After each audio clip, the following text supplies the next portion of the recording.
Pak, kenapa sih banyak pejabat kita kalau menjabat gitu kan 5 tahun nggak menjadikan jabatannya itu kesempatan untuk jadi amal jariah. Kita kan sekarang Bapak kalau mau bangun masjid kan butuh modal banyak tuh. Tapi kalau kita jadi raja, jadi presiden, anggarannya kan banyak, tinggal bangun aja masjid demi untuk maslahat umum kan gitu. Jadi kesempatan amal jariah kan banyak. بسم الله الرحمن الرحيم. Iya. Jadi saya mulai dulu dari perkataan Bapak tadi yang mengatakan Nabi Yusuf alaihissalam pernah menobatkan diri menjadi pemimpin atau menawarkan diri ya. Itu dulu perlu diperbaikin Pak, karena waktu itu Nabi Yusuf alaihissalam ditawarkan oleh Raja Mesir untuk menjadi sekretaris negara. Tapi beliau sendiri waktu dapat penawaran itu mengatakan, saya lebih cocok menjadi menteri perekonomian daripada menjadi sekretaris negara, gitu kan? Karena saya punya kemahiran dalam mengatur ekonomi. Jadi beliau bukan jadi Raja Mesir pada saat itu. Beliau hanya menjadi salah satu stafnya Raja Mesir. Nanti setelah Raja Mesir meninggal, baru beliau menjadi raja. Jadi beda, tidak connect dengan masalah tadi yang kita jelaskan. Kalau itu tadi riwayat sahih, itu riwayat sahih diriwayatkan, semua buku sirah meriwayatkan dan semua di Sahih Bukhari, Sahih Muslim dalam bab sirah nabawiyah disebutkan riwayat itu bahwasanya Nabi SAW membuat kesepakatan muahada dengan orang-orang kafir dan menobatkan diri beliau sebagai pemimpin. Belum ayat lagi tadi yang mengatakan, hai orang beriman, jangan kalian menjadikan orang Yahudi atau orang musuhku dan musuh kalian adalah pemimpin. Ayat lain juga ada mengatakan ya, yang bunyinya, hai orang beriman, jangan kalian jadikan Yahudi dan Nasrani sebagai pemimpin kalian. Sebagian pemimpin sebagai sebagian yang lainnya, gitu kan? Dilarang oleh Allah Subhanahu wa taala. Kita memang harusnya begitu. Jadi memang masalah menobatkan diri ini hadisnya jelas, hadis Bukhari Muslim, di mana Nabi SAW bersabda begini, tadi yang saya jelasin ya. Inna wallahi, ini hadis Bukhari Muslim. La nuwalli ala hadal amal ahadan sa'alahu au harasa alaih. Kami demi Allah tidak akan pernah menobatkan seseorang jadi pemimpin atas perkara umat Islam ini, gitu kan? Seseorang yang sengaja memintanya atau mengejarnya. Emang tidak boleh. Karena nanti dia akan pilih maslahatnya, maslahat dia sendiri, gitu kan? Dia tidak akan menjalankan maslahat umat Islam. Kita bayangkan ya, ini kasus saya bicara sendiri dengan tetangga saya. Tetangga saya kebetulan beliau sempat pernah menobatkan mendaftar menjadi wakil Bupati Jombang. Saya tanya gini, saya silaturahmi, saya datang ke rumah beliau menjaga ukhuwah, gitu kan, silaturahmi untuk keluarga. Jadi saya bilang, Pak, kenapa sih banyak pejabat kita kalau menjabat, gitu kan, 5 tahun nggak menjadikan jabatannya itu kesempatan untuk jadi amal jariah? Kita kan sekarang Bapak kalau mau bangun masjid kan butuh modal banyak tuh. Tapi kalau kita jadi raja, jadi presiden, anggarannya kan banyak, tinggal bangun aja masjid demi untuk maslahat umum kan gitu. Jadi kesempatan amal jariah kan banyak. Kenapa mereka nggak lakukan itu? Jawabannya beliau adalah, Pak Ustadz, sistem kita yang bermasalah. Seperti saya bahasakan tadi ya, memang sistem kita yang banyak masalah di Indonesia. Sistem demokrasi yang tidak benar dari barat dicaplok, dipuangkan di umat Islam ini. Seakan-akan agama kita ini tidak pernah bicara tentang masalah politik, masalah ekonomi, masalah sosial. Bapak Ibu tahu nggak, kalau kita umat Islam ini sudah memimpin dunia 1300 tahun. Saya kasih contoh, dalilnya ada, buktinya ada. Nabi SAW jadi raja di Madinah tadi kita bahas dari tahun 1 Hijriah sampai tahun 11 Hijriah. Karena di bulan Rabiul Awal tahun 11 beliau meninggal dunia kan. Datang setelahnya Abu Bakar memimpin dari tahun 11 sampai tahun 13. Setelahnya Umar datang tahun 13 sampai 23. Setelahnya Uthman datang tahun 23 sampai 37. Setelahnya Ali datang 37 sampai 40. Setelah itu berdiri kerajaan pertama Islam, dinasti Umayyah dari tahun 41 sampai 132 Hijriah. Setelahnya datang Abbasiyah tahun 132 sampai 656 Hijriah. Ini sudah tahun 600-an ya. Kita sekarang tahun 1435 Hijriah kan. Itu tahun 656. Setelah itu datang kerajaan atau khilafah Utsmaniyah tadi di Turki, gitu kan? Itu yang baru runtuh jadi republika itu tahun 1924. Kurang lebih 90-100 tahun yang lalu. Jadi kalau kita lihat sekarang tahun 1435 Hijriah, kita kurangin 100 tahun, Berarti 1335 tahun Islam menguasai dunia. Pertanyaannya, apakah itu tidak punya sistem ekonomi yang benar, politik yang benar, sosial yang benar? Salah. Kita banyak terkelabui dan tidak tahu tentang sejarah Islam, sehingga kita mencaplok selama 100 tahun ini, oh Barat lah yang hebat. Salah, gitu kan? Islam itu berkuasa sampai sekarang. Kalau Bapak ke Spanyol sampai sekarang, yang terkenal jalanan, jembatan yang bagus, bangunan yang kokoh itu dari zaman Umayyah dulu sampai sekarang di Spanyol itu bangunannya terkenal. Itu dikenang jadi tempat sejarah, kan gitu. Banyak sekali contoh-contoh berhubungan dengan masalah ini. Tapi kita lupa. Bukankah para ilmuwan kita terkenal? Banyak dikelabui ya, banyak dikelabui dan yang diburamkan untuk umat Islam tentang masalah perkembangan Islam dulu. Ada sebuah buku saya pernah temukan dan saya jadikan referensi tesis S2 saya waktu itu. Itu kalau tidak salah, kalau kita di bahasa Indonesia itu kulturul Islam, terjemahan dari bahasa Arab itu. Itu ada banyak foto-foto di situ dan fakta-fakta yang didatangkan. Ternyata banyak sekali penemuan, bahkan ilmu teknologi sekarang itu dari umat Islam yang mereka tidak bisa kelabui, tidak bisa diburamkan. Itu seperti ada Al-Jabar yang menemukan ilmu matematika, itu muslim dari Spanyol. Ada Ibnu Sina dalam ilmu kedokteran, gitu kan. Ada banyak sekali ilmuwan-ilmuwan di situ dan itu ada fakta-faktanya. Bahkan yang menemukan listrik pertama itu sebenarnya bukan Thomas Edison yang sering kita dengar. Itu seorang ilmuwan muslim ya dari Spanyol, tapi saya tidak terlintas sekarang namanya. Itu dijelaskan semua dan ada faktanya, ada peninggalannya gitu. Inilah orang yang pertama menemukan dan itu banyak. Cuman kita buram, kita nggak tahu sejarah Islam. Apakah pertanyaannya Islam ya tidak punya sistem ekonomi yang baik atau politik yang baik? Itu salah, kan gitu. Kita selalu memahami bahwasanya kalau orang alim, seperti kasus revolusi Prancis tahun 66, apa isinya itu? Ini gereja ya, kasus-kasus orang Nasrani. Mereka berpendapat pada saat revolusi Prancis 66 itu, gereja harus pisah dengan pemerintahan. Orang kalau mau belajar agama Kristen ke gereja, kalau orang jadi politikus nggak perlu paham Injil. Orang kalau jadi ekonom nggak perlu paham Injil. Ini sekarang dicaplok umat Islam, dimasukin ke agama mereka. Salah. Seorang alim itu harus tahu ekonomi Islam itu apa, politik Islam itu seperti apa. Makanya tadi saya kasih contoh, yang jadi khalifah siapa? Setelah Nabi SAW meninggal, Abu Bakar. Apa yang Nabi bilang waktu beliau akan meninggal dunia kepada Aisyah? Wahai Aisyah, perintahkan Abu Bakar untuk mimpin sholat. Waktu itu patokannya pemimpin harus bisa pimpin sholat. Jadi kalau disuruh pimpin sholat berarti dia jadi raja. Karena Nabi SAW waktu jadi raja 5 waktu sholat jadi imam di masjid kan gitu. Waktu itu Aisyah, Nabi kan pingsan SAW. Nah Aisyah ragu, kalau beliau sampaikan, bukan ragu perintah Nabi, tapi takut kalau disampaikan kepada umat Islam dipikir Aisyah karang-karang radhiyallahu anha. Karena Abu Bakar ayahnya kan. Ini disuruh jadi pemimpin sholat berarti jadi pemimpin pengganti Nabi kalau Nabi meninggal, jadi raja.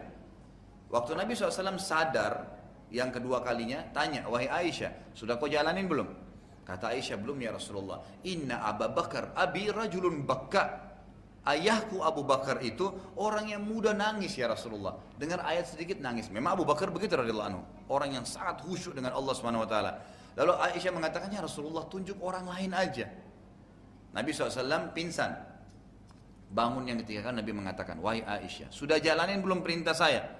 Kata Aisyah, belum ya Rasulullah. Kata Nabi SAW, kalian kaum wanita selalu ragu menjalankan sesuatu yang benar. Artinya benar ya, tapi berani nggak disampaikan. Keraguan itu ada. Sampaikan titah saya bahwasanya Allah dan Rasulnya menolak yang jadi imam kecuali Abu Bakar. Aisyah keluar sampein. Abu Bakar jadi imam kan? Tolok ukurnya kan itu. Kemudian Abu Bakar waktu mau meninggal dunia, ya mohon maaf sebelum itu, kenapa Abu Bakar yang Nabi SAW pilih? Perhatikan kata Nabi SAW, lawuzina imanu Abi Bakar fi kiffah wa wuzina iman hadhil umma fi kiffah la rajha iman Abi Bakar. Kalau imannya Abu Bakar ditaruh di sebuah timbangan, kemudian imannya umat ini semua, kita hadir di masjid ini, dan dari zaman Nabi sampai yang belum lahir juga sampai hari kiamat, semua ditimbang di satu timbangan, sama iman Abu Bakar sendirian di timbangan, maka akan lebih berat imannya Abu Bakar. Bapak Ibu sekalian, saya pernah ingat waktu saya sampaikan tentang kisah Isra Mi'raj dulu ya di Mekah. Waktu itu ya pernah saya iseng ngobrol sama teman-teman, lalu sempat ngobrol di Madinah waktu itu ya. Ada satu orang bilang, enak ya kalau kita hidup di zaman Nabi. Pernah saya sampaikan ini ya. Kita jadi sahabat ditunjuk kau di surga, enak kan? Terus saya sempat nyeletuk, saya bilang iya kalau kita jadi sahabat, kalau kita jadi Abu Jahal dan Abu Lahab. Bapak Ibu jujur sekarang, kalau kita hidup di zaman Nabi, bangunan masih dari tanah liat, nggak ada transportasi kayak sekarang, nggak ada media kayak sekarang. Lalu ada orang buta huruf ngaku Nabi, beriman nggak? Belum tentu. Bisa kita jadi seperti Abu Jahal dan Abu Lahab, gitu kan? Naudzubillah. Jadi kita kalau beriman sekarang ini sudah sebuah nikmat yang luar biasa. Karena media sudah gampang, kita lebih gampang memahami, banyak buku, Quran sudah lengkap. Bukan kayak dulu. Waktu Nabi SAW balik dari Isra Mi'raj, kan Nabi duduk depan Ka'bah, bingung. Kejadian apa nih semalam nih? Abu Jahal datang dekatin, Abu Jahal bilang apa? Wahai Muhammad, ada apa dengan kamu? Nabi SAW dengan polos ceritain, tadi malam datang Jibril kepada saya, bawa borak itu kuda, ada sayapnya, seterusnya saya naik langit, saya ke Palestina, kau naik langit pertama sampai langit 7, terima pindah sholat, balik lagi. Abu Jahal waktu dengar, Abu Jahal bilang, wahai Muhammad, kalau saya kumpulkan masyarakat Mekah, apa kau mau ceritakan nih? Kata Nabi SAW, iya. Kenapa Abu Jahal mau kumpulin masyarakat Mekah suruh dengarin orang? Belum pernah Abu Jahal suruh orang dengarin ceramahnya Nabi. Karena bagi Abu Jahal ini gila. Mana bisa perjalanan Mekah Palestina sebulan, pulang lagi sebulan dalam satu malam, itu aja. Bapak Ibu sekarang kalau ada yang di masjid ini orang bilang, saya tadi pagi ya jam 5 subuh ke New York, sekarang sudah datang, percaya nggak? Pesawat loh ini canggih. Mustahil karena perjalanannya saya sudah 13 jam lebih, pulang 13 jam berarti 26 jam. Nggak mungkin sampai sekarang. Bagaimana zaman itu? Nggak ada media, perjalanan sebulan kuda tercepat, sebulan pulang, 2 bulan. Belum lagi mi'raj ke langitnya. Nabi SAW bilang iya. Abu Jahal naik di atas satu gunung namanya Gunung Abi Kubais, tempat iklannya masyarakat Mekah teriak, wahai masyarakat Mekah, datanglah dengarkan Muhammad mau sampaikan ceramahnya. Gitu kan? Orang-orang Mekah bingung, pertama kali Abu Jahal panggil, semua kumpul. Lalu Abu Jahal bilang, hai Muhammad sampaikanlah. Nabi SAW ceritain, kejadian Isra Mi'raj lengkap semua. Sudah selesai disampaikan, yang sudah beriman pun di kalangan sahabat yang baru masuk Islam sempat bertanya, ini benar enggak ya? Gitu kan. Apa kata Abu Jahal? Agama Muhammad sebentar lagi hancur. Sebentar lagi hancur. Tinggal satu orang, kalau kalian bisa koyahkan, hancurkan imannya, maka habis agama Muhammad. Cari Abu Bakar. Cari Abu Bakar. Abu Bakar lagi di kebun kurmanya. Gitu kan. Datang Abu Jahal dengan orang Quraisy, datang juga beberapa sahabat. Lalu Abu Jahal dari jauh teriak, wahai Abu Bakar, sahabatmu sudah gila Muhammad. Masa ngaku Isra pulang pergi perjalanan sebulan, 2 bulan berarti dengan Mi'raj ketemu Tuhannya lagi. Abu Bakar dengan senyum balik ke dia lalu berkata kalimat luar biasa. Dia bilang, wahai Quraisy, bukan cuma Abu Jahal, semua kalian Quraisy. Kalau depan mata saya tembok warna putih, ini jelas putih. Muhammad bilang, bukan Abu Bakar, itu hitam. Saya akan bilang mata saya yang salah, betul hitam. Gitu. Gimana caranya kita seperti itu? Artinya jelas mata kita lihat putih, tapi karena Nabi bilang hitam, enggak hitam, saya yang salah. Karena percaya dengan Nabi.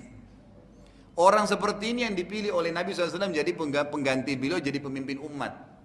Gitu kan? Dia kalau sudah kenal Tuhannya, tahu mana Allah, mana hukum Allah, mana halal haram, maka itu orang yang luar biasa. Waktu Abu Bakar akan meninggal, Abu Bakar tulis wasiat apa? Saya meninggalkan untuk kalian kaum muslimin, orang yang menurut saya paling tahu halal haramnya hukum Allah dan yang paling bertakwa, paling takut sama Allah, itulah Umar bin Khattab, diangkat. Waktu Abu Bakar, Umar akan meninggal, lebih luar biasa lagi. Beliau kumpulkan 6 orang sahabat yang tersisa dari 10 orang ini jadi masuk surga. Utsman, Ali, Talha, Zubair, Sa'ad, dan Abdurrahman bin Auf. Kumpulin semua. Umar bilang begini, datang ke rumah saya. Di rumahnya Umar ada kamar. Kata Umar, masuk di sini 6 orang, kau Abdurrahman bin Auf jadi pimpinan ya.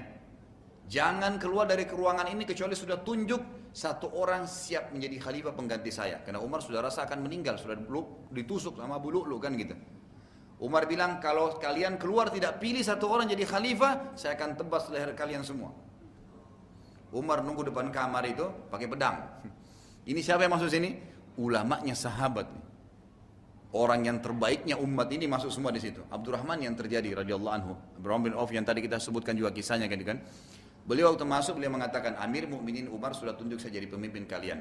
Dan saya sekarang mengikrarkan depan kalian, saya tidak mau jadi khalifah, nggak mau jadi raja. Ini luar biasa ini, nggak nunjuk dirinya, gitu kan? Lalu kalian saja berlima silakan. Yang 5 orang ini tahu Bapak Ibu kerjain apa? Saling memuji satu sama yang lain agar saudaranya jadi raja. Utsman puji Ali, Ali puji Talha, Talha puji Zubair, putar-putar puji. Rasulullah akan bilang tahu tentang kau kan ini, Rasulullah bilang tentang kau kan tentang ini. Jadi mereka saling tunjuk, sampai terakhir dari 5 orang kandidat yang sisa ini, tinggal 2 orang yang punya kelebihan, Ali dan Utsman.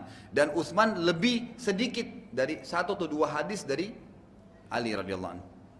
Maka mereka bilang, wahai Utsman kau nggak bisa ngelak, harus jadi khalifah. Keluar dari kamar, Umar tanya, siapa? Kata mereka Utsman. Kata Umar, alhamdulillah. 2 hari kemudian Umar meninggal. Waktu Utsman terbunuh, berarti ini yang terbaiknya umat ini ya. Waktu Utsman terbunuh radhiyallahu anhu, apa yang terjadi? Masyarakat Madinah masih ingat 6 orang tadi, atau 5 orang yang jadi kandidat. Yang 6 orang ya, Abdurrahman mengundurkan diri. Lalu mereka ingat pada saat itu Ali lah yang unggul dengan beberapa hadis, maka Ali langsung diangkat jadi khalifah. Selesai. Begitu luar biasanya pola yang diterapkan gitu kan. Dan bukan seperti kita sekarang, mohon maaf saya bahasakan ini, terpaksa gitu kan. Karena ini harus dijelasin. Kita begitu luar biasanya masyarakat kita dilibatkan semua dengan alasan ini melibatkan masyarakat dengan sistem demokrasi yang ada. Apa yang kita lakukan? Dipasanglah foto, kita disuruh jeblos, dikeluarin miliaran biaya. Apa manfaatnya? Bapak Ibu sekalian, masyarakat cuma butuh supaya tidak lapar, macet hilang, tidak banjir, semuanya aman negara. Itu yang kita butuhin kan? Kita nggak butuh jeblos-jeblos orang. Apa manfaatnya jeblos-jeblos orang miliaran biaya? Toh juga akhirnya yang jadi juga orangnya mereka, yang jadi juga yang paling besar masanya, bukan orang yang kriteria yang sebenarnya gitu kan? Dan yang luar biasanya terjadi penipuan massal ini di masyarakat. Saya dengar dengan kuping saya sampai pada tingkat ada yang mengatakan begini, nanti kalau ada calon yang datang, caleg kah atau capres kah yang datang, nanti kalau dia kasih amplop terima aja. Iya saya akan jeblos, nanti datang orang kedua jeblos lagi nggak apa-apa, dia iyain aja. Yang penting dapat amplopnya. Itu bukan apa ini, akhlak seperti apa di tengah-tengah masyarakat kita? Karena sistemnya yang ngawur nih, gitu kan, sudah salah. Kalau kembali kepada hukum Islam yang benar, tidak akan seperti ini, tidak akan seperti ini, gitu kan. Jadi Islam itu sangat luar biasa sebenarnya, mempunyai cara, mempunyai sistem. Kita saja yang belum kembali ke situ yang sebenarnya. Kalau kita kembali, insya Allah akan aman. Masalahnya kita terburamkan dengan sejarah.